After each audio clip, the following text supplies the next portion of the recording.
Capítulo 6. La clave para una vida nueva. ¿Sientes con frecuencia una tristeza avasalladora al punto de no lograr siquiera levantarte de la cama? ¿Que la vida parece no tener más sentido y no tienes fuerza para continuar? ¿Sabías que podrías estar pasando por una depresión? La depresión es una tristeza que te incapacita y promueve un estado de constante desánimo desproporcional a los hechos y muy superior a la capacidad emocional de lidiar con la situación. Se roba la esencia de la naturaleza humana, aprisionando la mente en la celda de la amargura y transformando el mundo en un silencioso y grisáceo escenario. Un calabozo sombrío, sin colores, sin luces, sin sonidos. La tristeza depresiva puede manifestarse tanto en la incapacidad de alegrarse como en la falta de interés por la vida, las cosas y las personas. Es un sentimiento total de desesperanza que destruye la satisfacción de vivir y le quita el sabor a la existencia. Paraliza, aísla y lastima. Y en su nivel más grave, puede llevar al suicidio. Nadie puede estar bien todo el tiempo, por más optimista que sea. Incluso la persona más animada, sonriente y esperanzada experimenta momentos en los que necesita llorar y lidiar con esta paradoja, alegría y tristeza que forma parte de la vida. En condiciones normales, para cada situación que se presente ante nosotros, con sus causas y consecuencias, tenemos una respuesta emocional proporcional, con sentimientos positivos o negativos. No obstante, la depresión se instala cuando el tejido emocional se rompe y se desarrolla una disfunción en los mecanismos de control, caracterizada por la incapacidad de lidiar con las emociones negativas. Esta terrible condición se manifiesta principalmente como una tristeza distinta, más profunda, invasiva, interna y con una peculiaridad que la diferencia de las otras tristezas de la vida. Incapacita a la persona afectada. La depresión se apodera de la persona y crea una burbuja de aislamiento que la priva de emociones naturales, entumecimiento emocional y causa indiferencia por la vida. La boca pierde la capacidad de sentir el sabor de los alimentos. El oído deja de apreciar las notas de una melodía o el canto de los pájaros. Los ojos ya no se deleitan con las diferencias entre los colores. La textura aterciopelada de las flores ya no encanta al tacto y las narinas ya no disfrutan con los aromas en el aire. Todo se vuelve monótono, todo da igual. La vida en depresión es como la música con una sola nota. Disfunciones resultantes de la depresión. Humor. Abatimiento, sentimiento de culpa, baja autoestima, desinterés, irritabilidad. Comportamiento. Aislamiento social, descuido de la apariencia, pérdida del control financiero, dificultad laboral, inadecuación social. Área cognitiva. Dificultad de concentración, disminución de la atención, vacilación para tomar decisiones, dificultad de aprendizaje, pensamientos negativos. Cuerpo.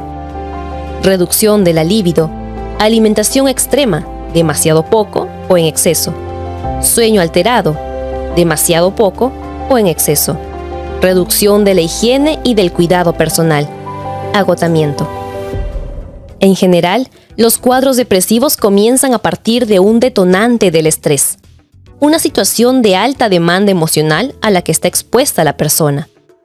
No es la situación en sí lo que causa la depresión, sino que la circunstancia funciona como una chispa que enciende un incendio. Además, se necesita que haya una predisposición genética en el individuo, sumado a otros factores asociados que se van acumulando en la experiencia emocional a lo largo de los años. En las diferentes franjas etarias somos más o menos susceptibles a diferentes tipos de detonantes, y existen 3 grandes momentos de transición en la vida en que el riesgo de depresión aumenta: adolescencia, mediana edad y tercera edad. Fases de transición en la vida. Adolescencia. Salida del nido. Alejamiento de la familia. Transición a la vida adulta. Mediana edad. Nido vacío. Cambios hormonales. Transición a la tercera edad. Tercera edad. Jubilación. Reducción de actividades sociales. Reflexiones sobre la muerte. Principales detonantes por fase de transición de la vida. Adolescencia. Conflicto familiar. Uso de drogas. Pérdida de los padres. Bullying. Abuso. Mediana edad. Frustración profesional. Pérdidas sentimentales. Tragedias familiares. Problemas financieros. Infertilidad. Tercera edad. Enfermedades. Pérdida del cónyuge. Pérdida de amigos. Limitaciones físicas. Aislamiento social. El síndrome de después lo hago. Uno de los aspectos más sombríos de la depresión es el desinterés, pues este paraliza el deseo. Cuando perdemos el interés por algo, simplemente ya no tenemos motivación alguna por el resultado. Da igual, porque no nos interesa. Este desinterés generalizado nos afecta al desarrollar un cuadro de procrastinación. La procrastinación es el acto de posponer una tarea sin que haya una razón específica para ello. En el caso de la depresión, el desinterés es la pieza central de la procrastinación. Superar la depresión. La depresión es una enfermedad multifactorial, o sea, causada por múltiples factores, que afecta al individuo como un todo. Por eso, a fin de revertir el cuadro, se necesita un abordaje igualmente múltiple. Además, a diferencia de otras situaciones en que la fuerza de voluntad, la disciplina y la organización del individuo para seguir un tratamiento son factores determinantes para la cura, en este caso será necesario el apoyo de otras personas para el tratamiento, dado que la depresión causa el desinterés de la persona afectada en su propia cura. Por el hecho de que el desinterés está asociado con el aislamiento social, con la falta de cuidado personal y con la procrastinación, a las personas con depresión se les estigmatiza injustamente como gente que no quiere ser ayudada, que no se cuida, que no se esfuerza o que no tiene fuerza de voluntad. En el caso de que esté asociada a la obesidad, la situación se vuelve más estigmatizante todavía. La idea de que la obesidad es un problema de dejadez y de falta de fuerza de voluntad se refuerza por las características de la depresión. Esto hace que las personas se alejen aún más de la persona depresiva y que a ésta le sea más difícil pedir ayuda. En la práctica, los sentimientos de tristeza y desinterés se van mezclando con las situaciones de la vida y al comienzo es difícil percibir qué está sucediendo realmente. Después de todo, todos tenemos problemas y dificultades. Frecuentemente hay un sentimiento de negación por parte de la persona o de los familiares, una renuencia para asumir la posibilidad de que el problema sea la depresión. Ante esto, es necesario que estemos atentos a las señales y a su progresión, especialmente a cambios de comportamiento a fin de que podamos buscar ayuda lo más pronto posible. Si puedes identificar en ti mismo señales de depresión, recuerda, el primer paso es buscar ayuda. No tengas miedo ni vergüenza. La depresión es una enfermedad que debe ser tratada con la ayuda de otras personas. A continuación, presentamos una serie de pasos para superar la depresión. 1. Busca ayuda y contención. Este es el primer y más importante paso. Como vimos, la depresión es una enfermedad que distorsiona el entendimiento y la voluntad, pues se trata de una enfermedad incapacitante. Cuando estamos sumidos en ella, no tenemos la percepción normal de las cosas y tanto el sentido del juicio como los mecanismos de motivación se encuentran alterados. Así, una persona externa al problema será de fundamental importancia para ayudar en los pasos necesarios. Puede ser el cónyuge, los padres, un hijo, un pariente, un amigo, un compañero de trabajo o alguien de la iglesia, y en casos especiales, una persona que no tenga vínculo estrecho, como un voluntario de un grupo de apoyo. Lo importante es que haya apoyo, pues habrá muchos momentos en que la persona con depresión simplemente no hará lo que necesita hacer. 2. Acude a un profesional. El punto de partida deberá ser la evaluación con un psicólogo. El profesional de la salud mental hará la evaluación inicial y confirmará el diagnóstico de depresión, además de clasificar la gravedad del cuadro. Esto es importantísimo, teniendo en cuenta que los cuadros más graves requieren una intervención médica desde el inicio y están expuestos al riesgo del suicidio. Además, el psicólogo podrá orientar sobre las diferentes opciones de tratamiento y acompañar la evolución del caso. En cuadros leves, en la mayoría de los casos y con la ayuda de alguien y el apoyo familiar, será posible revertir la situación con medidas comportamentales del estilo de vida. En cuadros moderados será imprescindible el apoyo de la psicoterapia, además de las medidas comportamentales que siempre deberán estar presentes. En algunos casos puntuales será necesaria también la intervención médica, preferencialmente, pero no exclusivamente, de un psiquiatra. En casos graves, será imprescindible el acompañamiento de un psiquiatra junto con los demás aspectos del tratamiento, psicoterapia y medidas comportamentales. 3. Invierte tiempo en socializar. El aislamiento social es la marca más estigmatizante de la depresión. Es la gran paradoja clínica de la enfermedad, la contradicción entre la necesidad de estar con otros y la falta de deseo de hacerlo. La persona depresiva se aísla cada vez más y no quiere ver a otras personas o participar de actividades sociales. Ya no siente alegría o placer en estar junto a otros y esto lastima tanto a la persona con depresión como a quienes la quieren. De esta forma, el aislamiento retroalimenta la misma depresión y aleja aún más a la persona. Por otro lado, suele suceder que los que conviven con la persona depresiva pierdan la paciencia con su comportamiento antisocial y contribuyan a aislarla aún más, la mayoría de las veces por un simple desconocimiento de qué es la depresión. Por lo tanto, el pensamiento clave aquí es el siguiente: no sirve forzar la situación.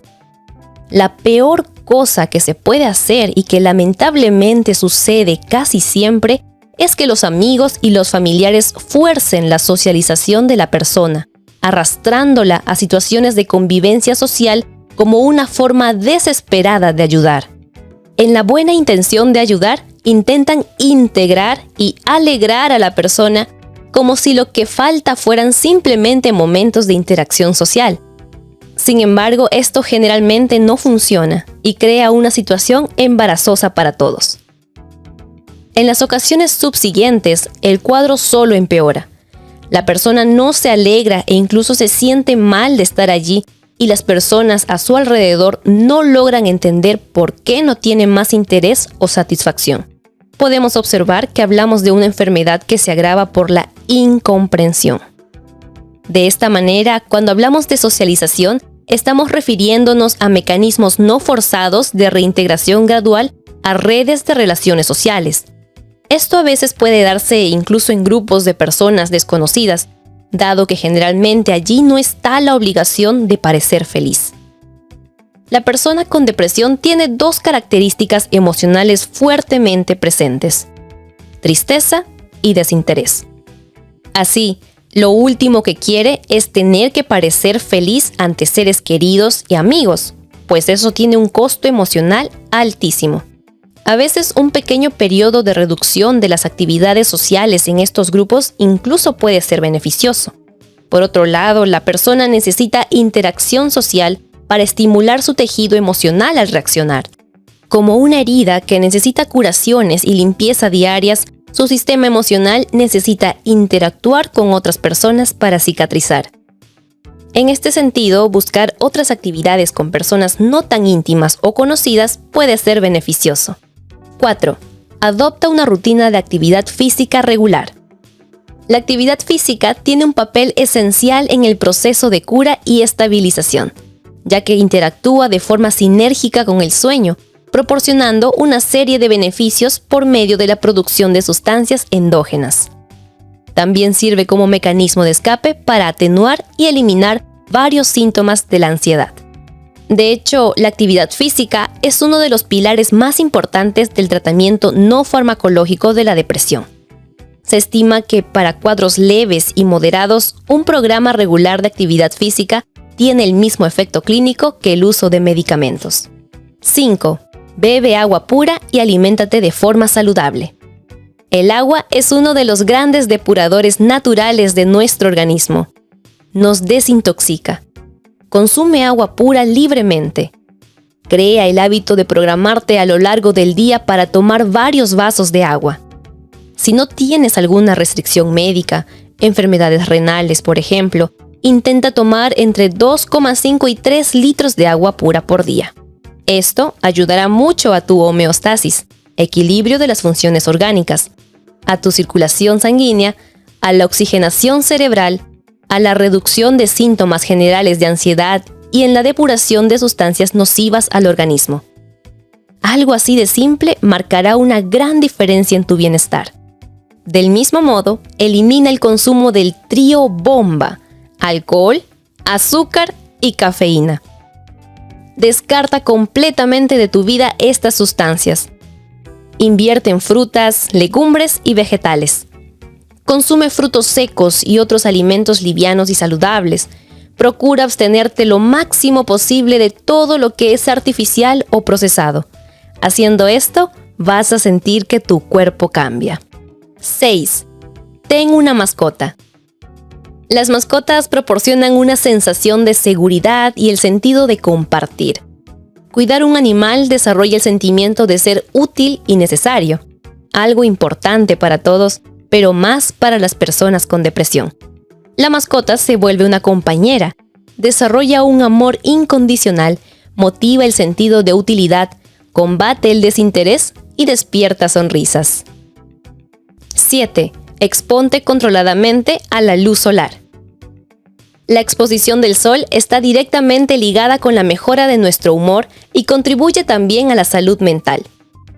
A lo largo del día, la luz del sol aumenta la producción de serotonina, hormona conocida por mejorar el humor y ayudar a mantener la concentración, además de afectar positivamente el estado de alerta y el metabolismo. La manera más simple y segura es exponerse al sol intencional y controladamente durante 15 minutos por día para las personas de piel más clara y de media hora por día para las personas de piel más oscura, en lo posible entre las 10 y las 4. Lo importante es mantener una exposición diaria regular. 8. Desarrolla tu vida espiritual.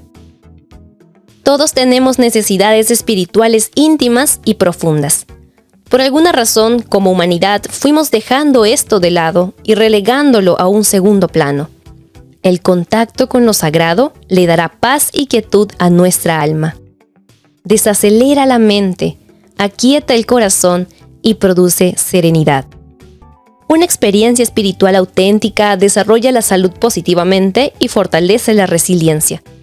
El sentido de pertenencia a una comunidad espiritual da fuerza y paz de espíritu. 9. Haz terapia. Cuando existen cuestiones profundas que trabajar en nuestra vida, ello se refleja en la regulación emocional y consecuentemente en nuestros pensamientos, comportamientos y relaciones sociales. La terapia ayuda a enfrentar esas cuestiones y a construir posibles soluciones, de la misma forma que contribuirá a una mejor regulación emocional. 10. Busca un psiquiatra. Nos referimos a un médico especializado en la salud mental que tendrá un papel muy importante cuando los cuadros de depresión son moderados y especialmente en los casos graves. Además, el psiquiatra actuará en conjunto con otros médicos como clínicos generalistas, cardiólogos, endocrinólogos o geriatras, pues es bastante común que la depresión esté asociada con otros cuadros clínicos. 11. Usa medicamentos cuando sea necesario.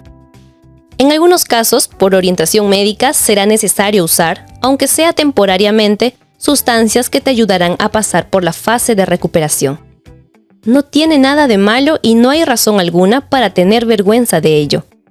Siempre que sean indicados por un médico de confianza, los medicamentos apenas serán otra herramienta más que te ayudará a superar la depresión.